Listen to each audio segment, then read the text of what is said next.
Hola a todos, sean bienvenidos una vez más.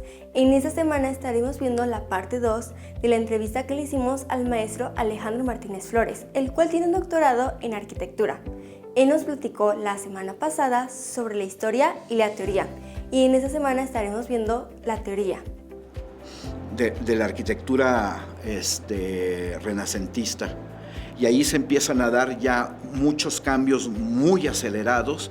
Estamos hablando de que la Edad Moderna es precisamente de ese 1400, el cisma se dio ahí, pero todavía pasaron algunos años, del 1500 a la fecha es la Edad Moderna, ¿sí?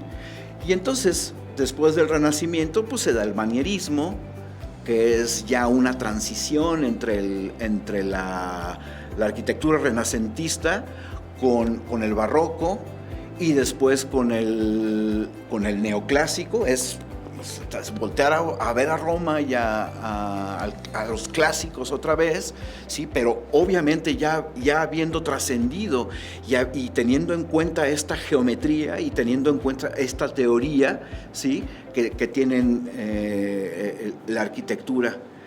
Ya entrados en el siglo XX es muy interesante porque hay una transformación completamente radical, porque hay algunas corrientes estilísticas como el Art Nouveau, sí, que eran más bien estilos, ¿no? Que era como una extensión de la arquitectura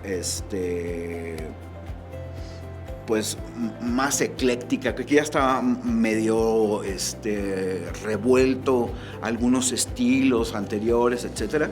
Entonces ya pasa al siglo XX y empieza una manera de verlo distintísimo, ¿no? Y empiezas a dejar a un lado todas estas decoraciones en la arquitectura, producto obviamente de Grecia y de Roma, ¿no? Que es una cosa hermosa, pero ya el ser humano ya no estaba en ese mood para poder entender la arquitectura así, ¿sí? Y entonces se crea una corriente arquitectónica que se llama el constructivismo. El constructivismo se dio en Rusia, ¿sí? A principios del siglo XX, se fue transformando, se da la Bauhaus, que es una escuela de pensamiento teórico y de diseño, ¿sí? En muchos ámbitos del diseño, pero hablando de arquitectura, pues también en la arquitectura. Después se dio el protorracionalismo, se dio el funcionalismo, que es básicamente lo que nosotros vemos hoy en día, ¿no? Y estamos hablando de principios de los años 30, 40, ¿sí? Ya después llega el modernismo, el posmodernismo, la arquitectura líquida, ¿sí? Y ahorita estamos un poco entre el high-tech, ¿sí? De los años 90, la arquitectura líquida, que también es de los años 90, hay haz de cuenta que se permean unas con otras y se genera esta transformación. Obviamente en los años 90 y principios del siglo XX son dos tesis completamente diferentes, ¿sí? Y entonces se empiezan a influenciar hasta llegar pues a la arquitectura que tenemos hoy en día.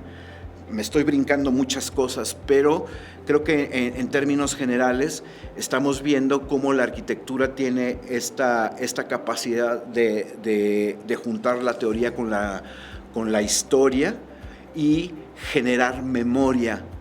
Al generar memoria, generas entonces edificios que tienen un sustento teórico, geométrico y obviamente funcionalistas, ¿no?